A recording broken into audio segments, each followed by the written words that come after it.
La culture juive enchantée avec Hélène Engel. Voici votre animatrice, Hélène Engel.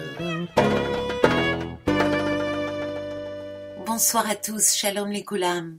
Aujourd'hui, la culture juive enchantée vous propose 2 enregistrements qui ne sont pas récents, mais qui sont intéressants. C'est la maison de disques Arc, une maison britannique, qui me les a envoyés.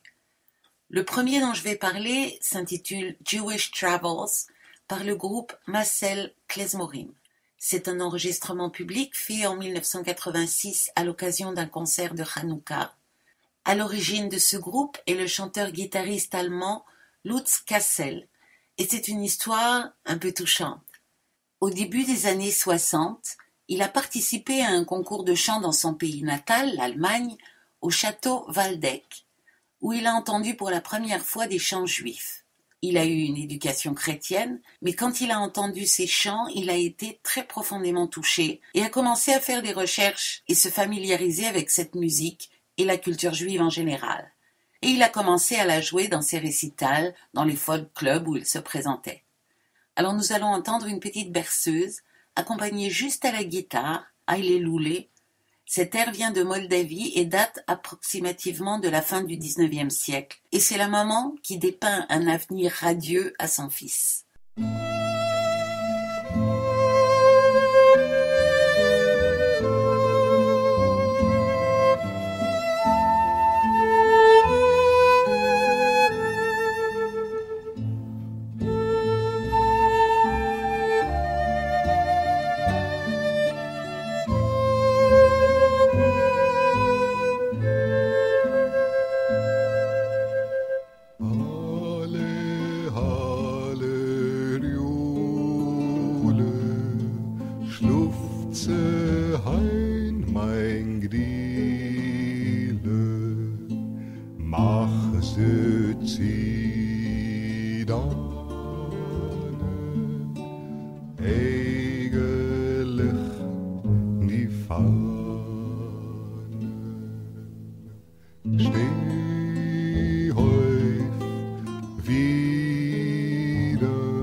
In Mark bellig läufen, Begelach will ich kaufen, mit Peter will ich schmieren, zu der Gruppe soll es dich Westdeutsch wachsen, a Greusinka, wisst die Sonnatane,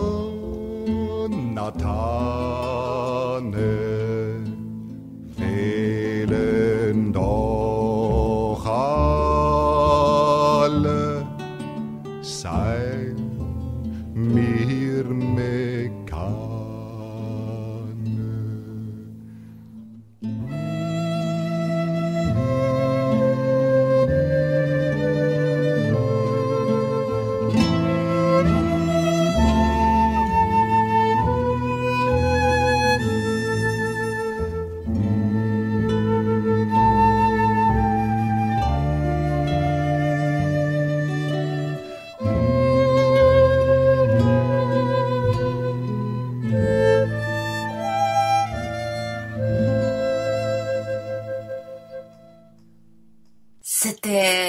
Alléluia, interprété par Lutz Kassel, accompagné de Peter Wolfgang Fischer à la guitare, et j'avais oublié qu'il y avait un violon aussi, joué par Stefan Pintev.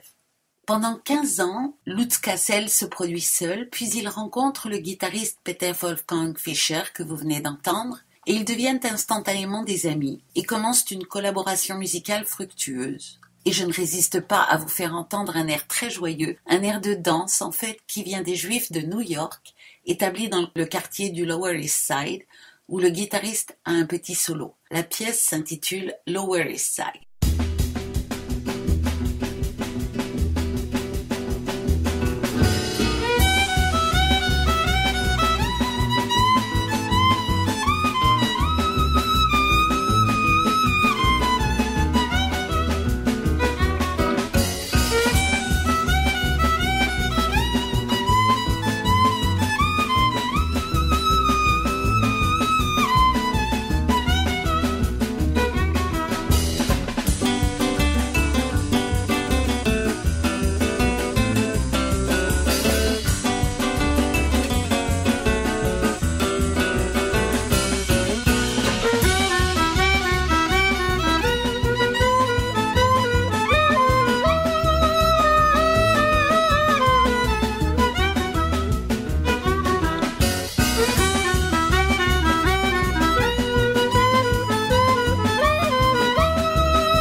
C'était Lower East Side, interprété par les musiciens du groupe Marcel Klezmorim.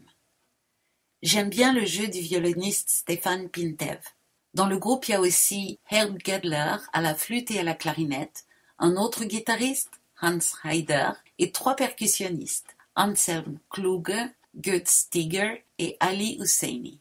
Lorsque Lutz Kassel et Peter Wolfgang Fischer ont voulu enregistrer un album, ils ont fait une demande de bourse qui leur a permis d'engager ces musiciens qui forment le groupe que vous entendez. Pour Lutz Kassel, qui est entré dans la culture juive comme on entre dans un sanctuaire, tout l'émerveillait. Mais aussi, chaque chose et chaque élément prenait sens en s'articulant l'un à l'autre. Pour lui, il ne suffit pas de chanter des chansons l'une après l'autre, mais de raconter une histoire. Pas seulement l'histoire que raconte la chanson, mais aussi l'histoire de la chanson, et plus encore, l'histoire autour de la chanson. Et ça, c'est ce qui me touche beaucoup. C'est aussi ce que j'essaye de faire dans mes spectacles. Et je sais combien c'est difficile de trouver la bonne mesure. Il faut en dire assez pour que ce qu'on dit apporte un éclairage nouveau, mais pas trop, sinon on lasse notre public et nos musiciens. Combien de fois mes musiciens m'ont dit « Tu parles trop !» La chanson que nous allons entendre maintenant est assez connue. C'est l'histoire d'un père qui a 3 filles et qui exprime ses sentiments au fur et à mesure qu'elles s'en vont toutes lorsqu'elles se marient. Drei Terterler.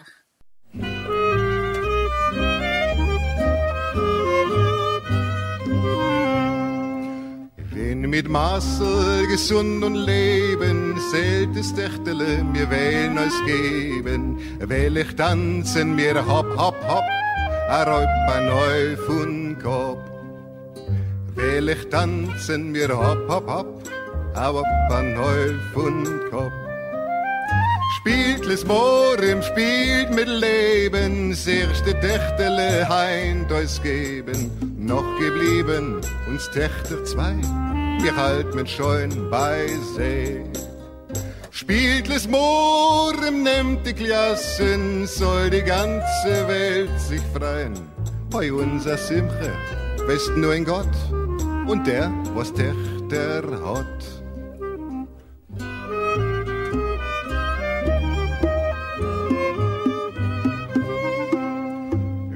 Wir sehen schon das zweite Mädel, angetan im weißen Chuppekleidl.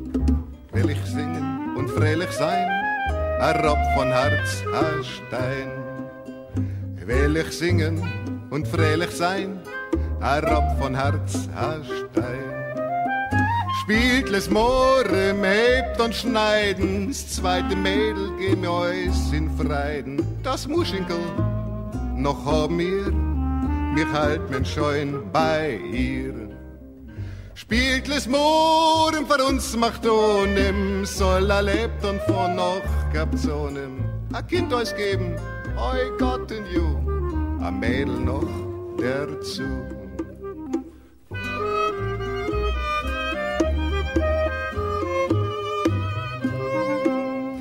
Wenn beim letzten Weltspiel hören, will ich etwas treurig stehen und klären. Das letzte Techtel schon euch weg. Was ist da noch der Zweck? Das letzte Techtel schon euch weg. Was ist da noch der Zweck? Spielt les Mohren, besetzt die Kalle, zogen in uns die Kinder alle. Schwer gewesen uns die Töchter drei, euch schwerer noch an See. Spielt les Mohren, Reus und Tränen, das letzte Bettel wird heute ledig werden. Das ganze Stiebel, ihr Kleiderschrank, oh weh wie Pust und Bank.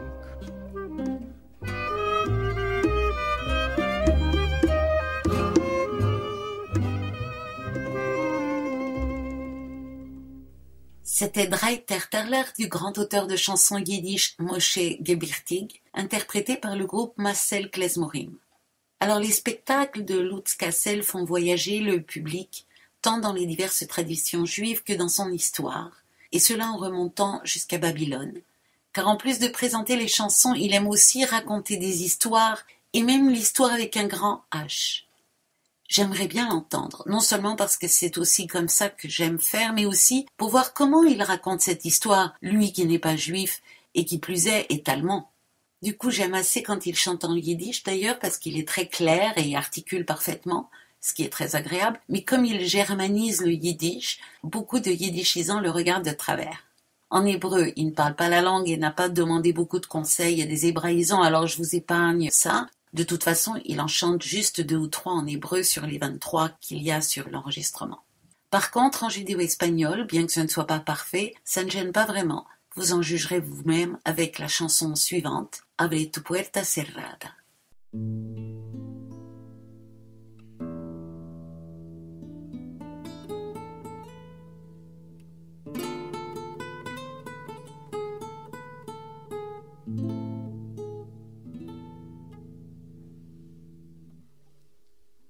Abre tu puerta cerrada,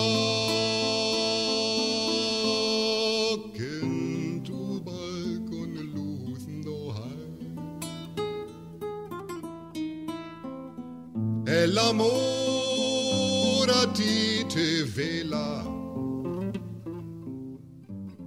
Partemos rosa, partemos de aquí.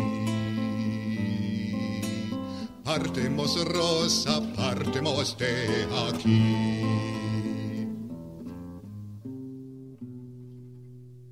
Yo demandé por la tu hermosura, como te la dio. La hermosura tu es pura. Solo yo la merezco solo yo.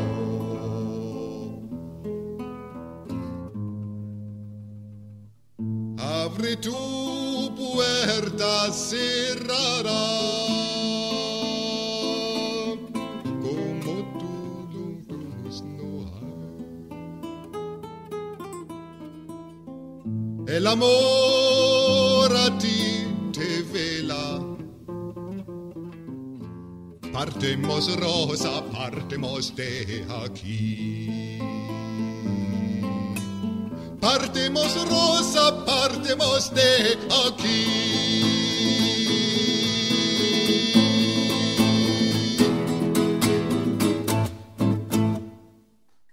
C'était Abre tu puerta cerrada interprété par le groupe Marcel Klezmorim. Il faut se rappeler que cet enregistrement date des années 80. Et à l'époque, le mouvement de renaissance yiddish américain avait commencé et battait son plein sur la côte est des États-Unis, mais en Europe, il n'y avait pas encore eu la déferlante klezmer qu'on a connue à partir du milieu des années 90. Sa façon de chanter et d'harmoniser peut sembler désuète à nos oreilles d'aujourd'hui, très familière à toutes sortes de musiques du monde, mais à l'époque c'était assez nouveau, et que ce soit un non-juif qui l'ait fait, c'est assez exceptionnel. Dans la chanson juive, on ne parle pas que d'amour et de bercer les bébés. Il y en a pas mal qui relèvent de la contestation sociale.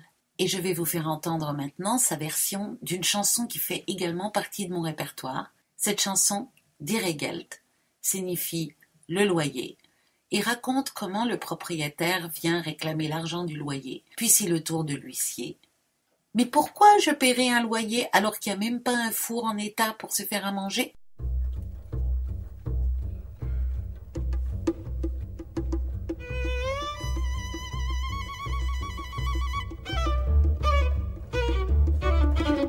Und neuer, die Geld und was schon mal, die Geld und gerade aber heute die Geld muss man zahlen. Kommt da rein der Strutz mit dem großen Hebel und das mit so kein die Geld hängt da raus der Quietel. Die Geld und neuer, die Geld und was schon mal, die Geld und gerade aber heute die Geld muss man zahlen.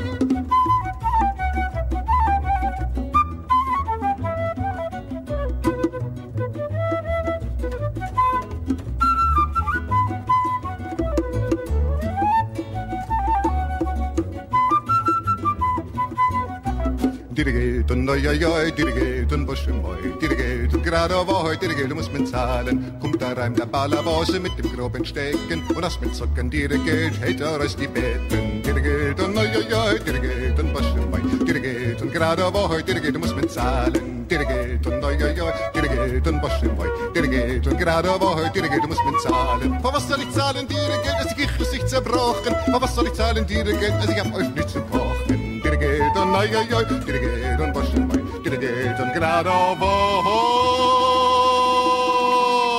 heute dirigelt muss man zahlen. C'était Die Regelt, interprété par le groupe Marcel Klezmorim.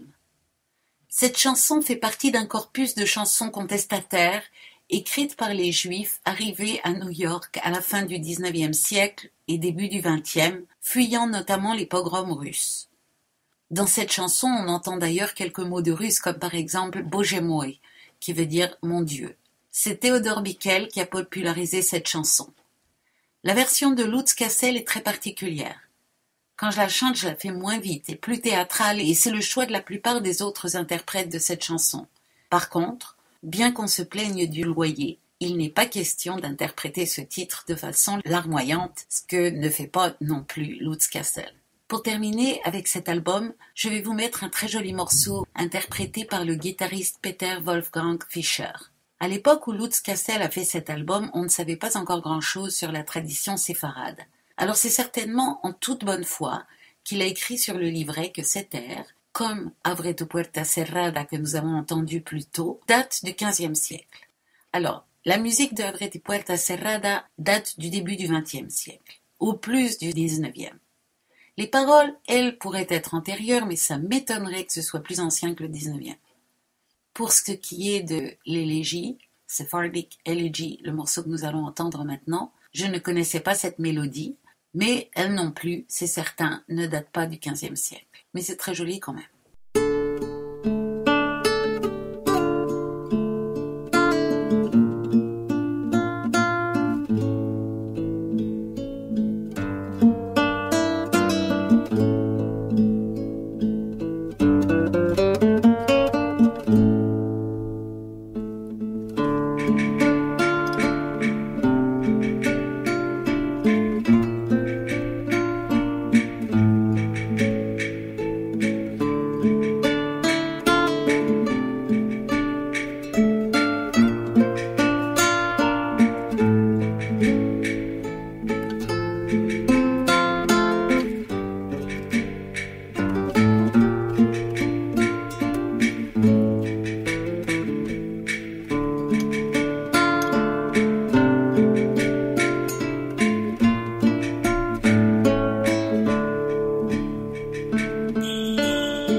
c'est Fardik Elici, interprété par le guitariste du groupe Marcel Klezmorim. Je vous rappelle les références de l'album. Il s'agit de Jewish Travels par le groupe Marcel Klezmorim et c'est publié par la maison Arc Music, une compagnie anglaise que vous trouverez facilement en ligne. L'album comprend 23 chansons ou morceaux instrumentaux et ça s'écoute très bien pour découvrir les chansons juives comme elles étaient chantées avant la mode du klezmer.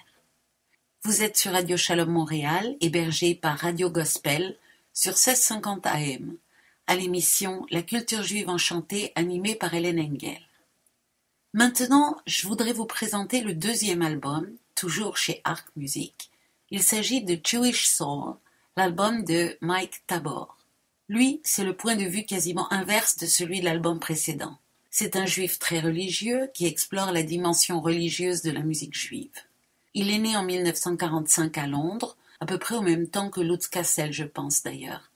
Il a fait des études de droit, en plus du Talmud bien sûr, puis une fois sorti de l'université, il change d'idée et devient enseignant en sciences humaines. Lors d'un voyage en ex-Yougoslavie avec ses étudiants, il prend conscience du pouvoir de la musique à supprimer les barrières culturelles et linguistiques et de sa possibilité d'être un langage universel. En 1971, il fait la rencontre décisive de sa vie musicale et professionnelle. En tout cas, il rencontre le grand rabbin Lubavitch Menachem Schneerson, qui, entre autres choses, lui fait découvrir la musique chassidique et comment l'utiliser en tant qu'instrument pédagogique. Alors écoutons donc un air chassidique, Vesamarta, qui dit en gros « Réjouissez-vous ».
C'était Vesamarta interprété par Mike Tabor.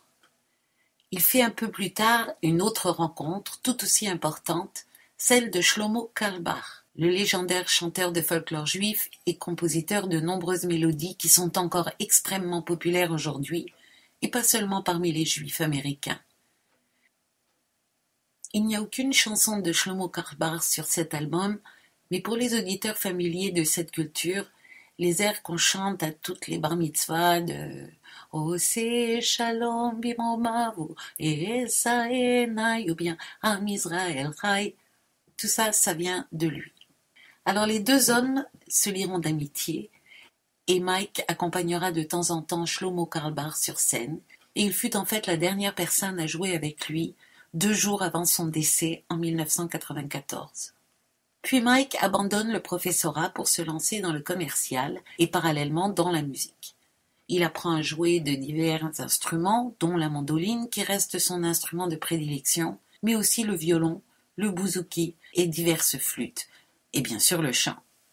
Alors écoutons-le au violon dans Utsu Etza, une autre mélodie chassidique qu'on chante à Pessah surtout et aussi de temps en temps à Purim. Théodore Bickel et Shlomo Carlebach ont laissé des versions chantées de cette mélodie et beaucoup de groupes klezmer proposent leurs versions.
C'était Utsu Etza, interprété par Mike Tabor.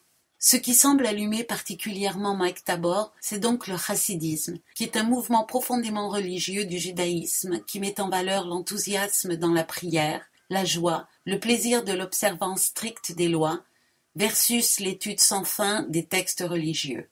Il est apparu au cours du XVIIIe siècle. Son instigateur principal, appelé le Baal Shem Tov, étant né en 1700. La musique jouait un rôle important dans ce nouveau sentiment de fierté et d'espoir. La religion et la vie juive sont devenues soudain plus colorées, et ce mouvement a permis de ranimer beaucoup de petites communautés juives disséminées à travers toute l'Europe, de les faire vibrer, voyager pour aller rencontrer tel rabbin particulièrement sage, tel autre très enthousiasmant, pour trouver une épouse ou un époux dans une communauté plus vivace, d'échanger et de briser l'isolement que la misère et les pogroms faisaient peser sur elle. Certes, le mouvement a aussi pris dans les villes, mais là, la vie était souvent un peu plus facile pour les Juifs, en tout cas jusqu'au XIXe siècle, et la simplicité et l'orthodoxie des pratiques rebutaient certains parmi les intellectuels notamment. Pour en revenir à la musique, ses caractéristiques sont qu'elles sont souvent faites de phrases musicales courtes, qu'on répète 2 fois chaque, et chaque chanson, ou nigun, est souvent fait de 2 ou 3 phrases comme ça. Beaucoup sont joyeuses et entraînantes, mais il y en a aussi qui sont d'humeur réflexive. Et c'est ce que je vous propose d'entendre maintenant. Cela s'appelle « Pensée intime ». Cette mélodie à caractère contemplatif est caractéristique de la tradition Dvakus. Les chants de ce style étaient destinés à favoriser une véritable concentration pour une communion profonde avec le Tout-Puissant. Dvakus signifie littéralement « unir ».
C'était Inner Thoughts, interprété par Mike Tabor.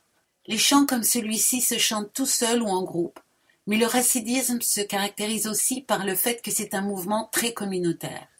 Quelles que soient les différences entre Lubavitch, juifs de Satmar ou d'ailleurs, ce qui est privilégié, c'est la communauté, qui est à la fois là pour réconforter et pour aider à respecter les commandements et mitzvot, autrement dit les règlements, qu'exige ce type de pratique. Il est très difficile d'être un juif isolé si on veut respecter toutes les lois. Déjà, pour tenir un office, il faut qu'il y ait un minyan, c'est-à-dire 10 personnes adultes, donc ayant plus de 13 ans, qui est l'âge de la majorité pour les juifs, sans quoi on ne peut lire la Torah. À l'origine, un minyan doit être constitué de 10 hommes, à partir de 13 ans donc. À l'heure actuelle, à Montréal, pour les synagogues réformées et même certaines conservatrices, 10 personnes, quel que soit le sexe, suffisent. On va entendre maintenant un chant chassidique plus joyeux. Pour les Montréalais, c'est exactement ce type de chant que vous entendrez si vous entrez dans une synagogue d'Outremont. Celui-ci s'intitule Afarbreggen Nigun, chant de rassemblement.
C'était le Nigun des bandits interprété par Mike Tabor.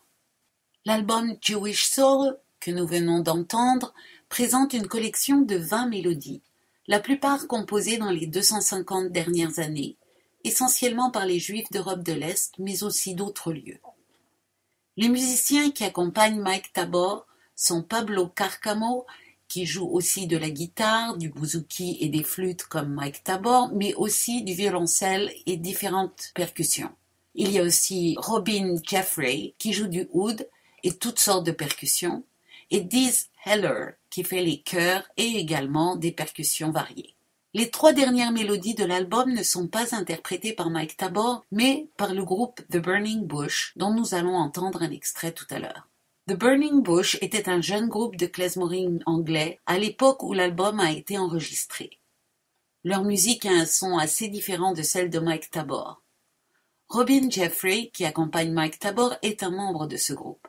Alors, à part le fait que ce sont tous des Britanniques et que l'un des musiciens de Mike est membre de l'autre groupe, je ne comprends pas très bien pourquoi il y a ces morceaux sur cet album, ce n'est expliqué nulle part. Est-ce un choix de la compagnie qui les signe tous les deux, ou est-ce un désir de Mike Tabor de favoriser ce jeune groupe? Je l'ignore, mais puisque ces morceaux sont là, on va en écouter un, et j'ai choisi celui qui s'intitule Melody from a Burning Bush, en français, Mélodie du buisson ardent. Souvent, les mélodies chassidiques commencent mélancoliquement, puis deviennent de plus en plus dansantes et joyeuses, parfois en progression lente, parfois d'un seul coup. Surveillez comment va faire celui-ci.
C'était Melody from a Burning Bush, interprété par le groupe The Burning Bush. Je viens de m'apercevoir que j'ai dit une grosse bêtise en présentant Mike Tabor et en disant que son instrument de prédilection était la mandoline. C'est un lapsus, c'est le bouzouki. Il ne joue pas de mandoline, ou en tout cas pas sur cet album. Et c'est le bouzouki que vous avez entendu au tout début de cette pièce, quand il a commencé. Alors quelques annonces pour les Québécois maintenant, car l'actualité artistique ici est fourmillante. Les amateurs de musique classique pensez à des escapades estivales au domaine Forgette. Le 41e Festival international du domaine Forgette de Charlevoix se tient du 22 juin au 18 août 2019. Il y a des forfaits avec les auberges du coin, une belle programmation avec notamment Marie-Nicole Lemieux. C'est une très belle façon de marier nature et culture. Pour ceux qui préfèrent la musique klezmer, je vous rappelle que Klez Canada est une retraite musicale dans les Laurentides, à 1 heure de Montréal, qui se déroule du 19 au 25 août. Toute la journée, il y a des ateliers musicaux avec des musiciens chevronnés pour enseigner aux plus débutants. Il y a aussi des conférences de grande qualité et tous les soirs des concerts. Vous pouvez consulter le programme en ligne sur leur site et vous inscrire pour cet été. On peut venir la semaine complète ou juste pour un jour, voire un soir ou une nuitée. Je vous encourage vivement à l'essayer si vous ne connaissez pas. Et puis le lieu est très agréable. De plus, cette année, les temps sont durs et Klez Canada a du mal à financer les activités. Alors allez-y faire un tour et les aider financièrement tout en vous faisant plaisir. Pour vous motiver à y aller, voici un des genres de musique que vous pouvez y entendre. J'ai choisi une pièce avec une superbe clarinette, car mon fils qui est clarinettiste sera à Klez Canada cet été et il joue aussi bien que ça parfaitement. On va écouter Les danses du grand-père, extraites de l'album Bessarabian Symphony des artistes Rubin et Horowitz.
C'était Dem Zeides Tanz, Tanzen, puisqu'il y en avait deux, interprétés par le groupe Rubin et Horowitz.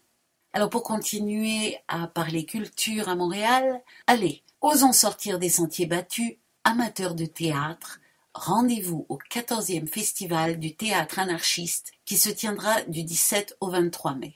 C'est le seul festival dédié au théâtre anarchiste au monde et il est ici à Montréal, alors il ne faut pas rater ça. Les 2 soirs principaux sont les mardis 21 et mercredi 22 mai à la Sala Rossa, 4848 boulevard Saint-Laurent. Je ne vous citerai pas tout le programme, mais juste pour vous donner une idée, un drame épique de vengeance populaire dans le Chili des années 1900, 2 performances contre les frontières et les murs d'aujourd'hui, des marionnettes qui vous feront passer l'envie de consommer, un drame paysan qui remet à sa place le néolibéralisme, un récit choral de la grève historique de Winnipeg en 1919 et une digression musicale anti-autoritaire autour de l'œuvre de Mauricio Kagel.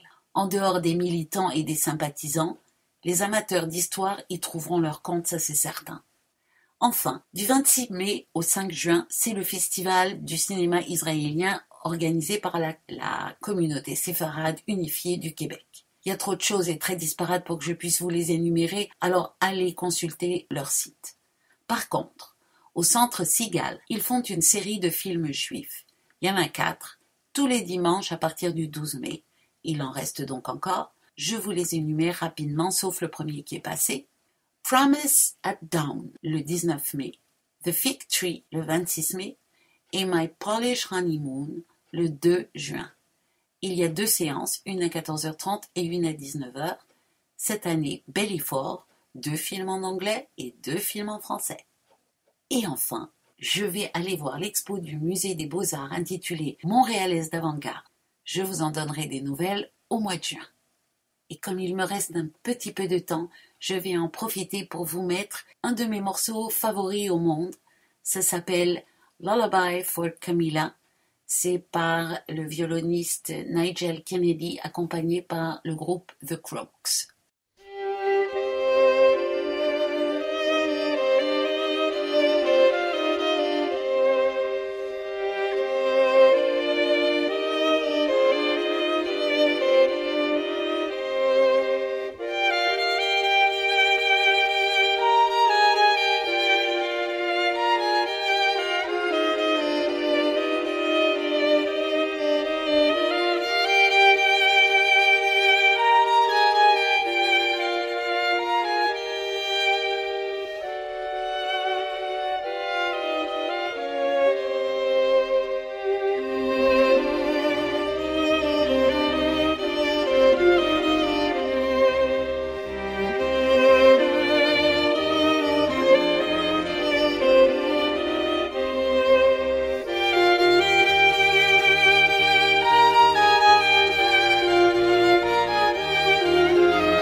C'était Lullaby for Camilla du violoniste Nigel Kennedy, accompagné par The Croaks, et je vous dis à la semaine prochaine. La culture juive enchantée avec Hélène Engel.